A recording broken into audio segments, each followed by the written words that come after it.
Bueno, muy bien. Entonces, continuando con esta infografía, vamos a analizar un material encontrado en la red que posteriormente eh, compartiré su... Hagámoslo de una vez, compartamos aquí la información de este texto. Entonces, este texto es de un autor mexicano, ¿sí? Y esta es la referencia que encontramos en él. Erubiel Ávila Villegas, gobernador constitucional. Raimundo Edgar Martínez Carvajal, secretario de Educación. Consejo editorial: Efrén Rojas Dávila, Raimundo Edgar Martínez Carvajal, Erasto Martínez Rojas, Edgar Alfonso Hernández Muñoz, Raúl Vargas Herrera. Su comité técnico: Alfonso Sánchez, Félix Suárez, Marco Aurelio Chávez Maya. Su secretario técnico: Agustín Gasca. Entonces, este texto se denomina Cronología de la Escritura, la Lectura y el Libro. ¿Por qué lo vamos a comentar en este trabajo? Vamos a comentar un poco este texto en este trabajo, ya que posterior al reconocimiento de la voz como un recurso educativo, el surgimiento de la escritura representa también un elemento que permite al ser humano acercarse al conocimiento, ¿sí? Tanto para plasmarlo y al dejarlo plasmado poderlo transmitir a otras generaciones. Entonces, analicemos un poco este contenido, esta propuesta que nos traen en este libro. Me permitiré leer alguna información y hacer las reflexiones para posteriormente mostrarles cuál es el aporte del libro. Entonces dice así: la escritura es la primera tecnología mental. ¿Sí? Perdón. Ya. Entonces,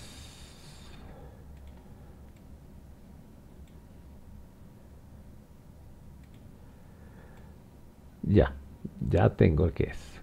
La escritura es la primera tecnología mental creada para la ampliación de la memoria, la fijación del conocimiento y el registro de lo que el hombre es y piensa, siente e imagina. A través de la lectura, el individuo adquiere conciencia de su capacidad para apropiarse de una herencia cultural milenaria, para adquirir los saberes acumulados durante incontables generaciones y para producir a su vez nuevas ideas acerca de las circunstancias que caracterizan su propia realidad. Bueno, hasta aquí debemos ser conscientes también de que el surgimiento de la escritura supone unos procesos de enseñanza y de aprendizaje. ¿Por qué? Porque al surgir la escritura surgen unas grafías que tienen una representación, y esa representación tenía que ser enseñada para que precisamente se cumpliera el propósito de compartir la información que se estaba presentando. Bueno, seguimos. Aunque los soportes físicos, los instrumentos y las técnicas que posibilitan las prácticas de la escritura y la lectura han variado de una civilización a otra y se han desarrollado a lo largo del tiempo, la aparición del libro como objeto privilegiado de la comunicación entre escritor y lector, así como la invención de la imprenta como medio de reproducción de textos e ilustraciones, han hecho posible que se propague el sentido de universalidad de la existencia humana, al mismo tiempo que se difunden los ideales de libertad, democracia y justicia, que alentaron el surgimiento del mundo moderno. Este apresurado recorrido por momentos significativos en el devenir de la escritura, la lectura y el libro, lejos de pretender constituir un resumen exhaustivo de un tema tan amplio e inagotable, permítanme, no aspira más que a ubicar en un marco de referencia general un hecho relevante para la historia de México, y en particular la del Estado de México. La aparición del segundo periódico insurgente El Ilustrador Nacional en el Real de Minas de Sultepec, publicación cuyo bicentenario se celebró en abril de 2012. Tal es el motivo para esta modesta revelación de la letra impresa, sus antecedentes y consecuencias dentro del proceso de humanización que significan las prácticas indisociables de la escritura y la lectura. Agustín Gasca Pliego. Bueno, aunque nos ubicamos en el contexto mexicano, el aporte que hace el libro es significativo, ya que en este material, ¿sí?, vamos a encontrar una evolución, y vamos a encontrar cómo se mencionan aquellos distintos lugares en donde se presentó ese surgimiento de la escritura. En este caso, por ejemplo, tablillas de arcilla en Mesopotamia. Las tablillas de arcilla fueron utilizadas en Mesopotamia después de el 3000 a.C. El stylus o stylus, un instrumento a manera de triángulo, servía para inscribir en bloques de barro los caracteres de una escritura en forma de cuña. Por esta razón se le llama cuneiforme. Estas piezas eran cosidas después para darle solidez y durabilidad. ¿Ven? Entonces, primeras manifestaciones de escritura. Continuamos con el papiro egipcio. Entonces, el papiro egipcio, aquí tenemos,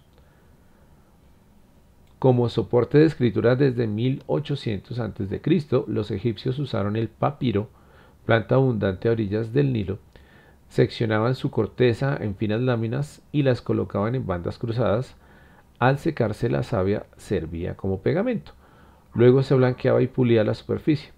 Los egipcios lo comercializaban en forma de rollo de 20 hojas.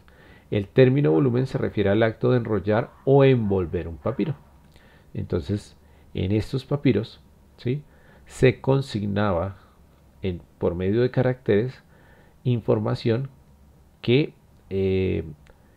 era compartida para aquellas personas que conocieran esos significados. Cabe recalcar aquí entonces en este punto, hacer conciencia del surgimiento de algo que se denomina signo lingüístico, ¿sí?, en donde un conjunto de caracteres reemplazan una realidad. Más adelante veremos el término. Bueno, tenemos también el pergamino en Grecia y Roma. Tenemos aquí el ejemplo. Cuando Egipto prohibió la exportación de papiro, en la ciudad asiática de Pérgamo se empezó a utilizar piel curtida, raspada, raída y preparada para la escritura, llamada pergamino. Este dio origen al códex. Los testimonios del uso datan del 2700 al 2500 a.C. y el pergamino más antiguo que se conserva data del siglo II a.C. Entonces, aquí en este punto hay que hacer conciencia de que esos caracteres que fueron creados por el hombre fueron plasmados en diferentes medios, como lo vimos al inicio en piedra, como lo vimos en el anterior en pergamino, en papiro, y como lo vemos en esta cultura griega y romana en papiro. Bueno, también encontramos que hay testimonios pictográficos mesoamericanos. En Mesoamérica la escritura se desarrolló de manera independiente a través de un sistema de signos que combinaba logogramas con elementos silábicos. Se labraban en piedras o estuco, o bien eran pintados sobre tiras de piel animal, cortezas o fibras vegetales para formar los llamados códices. ¿Sí? Códice es una forma primitiva de un código, en donde hay unos caracteres que al combinarse representan una idea. Bueno, aquí ya se nos habla de la Biblioteca de Alejandría, con el propósito de preservar el legado de la civilización griega. La fundó en el siglo III a.C. la Biblioteca de Alejandría, la más grande de su época, pues llegó a albergar más de 500.000 manuscritos adquiridos en Grecia, el Medio Oriente, la India y África. Esta gran colección fue consumida casi en su totalidad por un incendio. Bueno.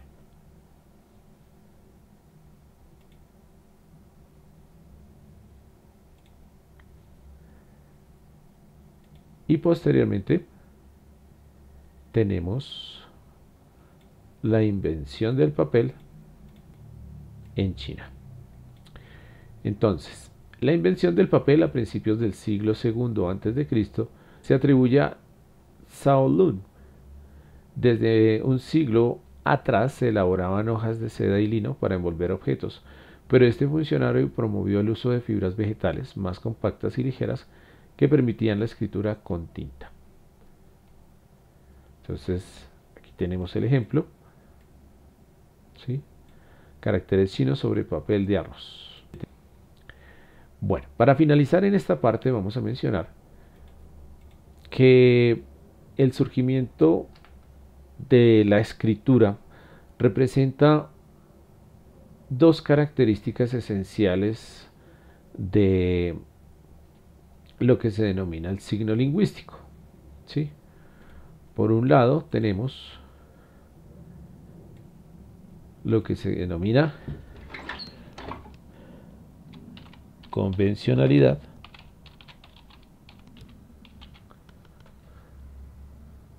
¿sí? Y por otro lado tenemos, perdón que les escribí mal, convencionalidad.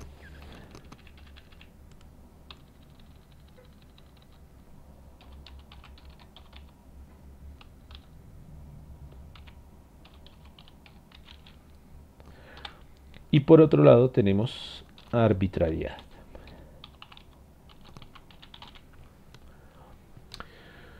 Cuando nosotros nos referimos al término de convencionalidad y arbitrariedad, ¿sí? Entonces debemos entender que estos caracteres hacen producto de un acuerdo, ¿sí? Un acuerdo que hace el creador de el signo, ¿sí?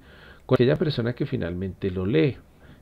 Y un acuerdo precisamente que determina que este signo va a dar solución a una idea en específico, dando lugar así a la segunda característica que se denomina arbitrariedad.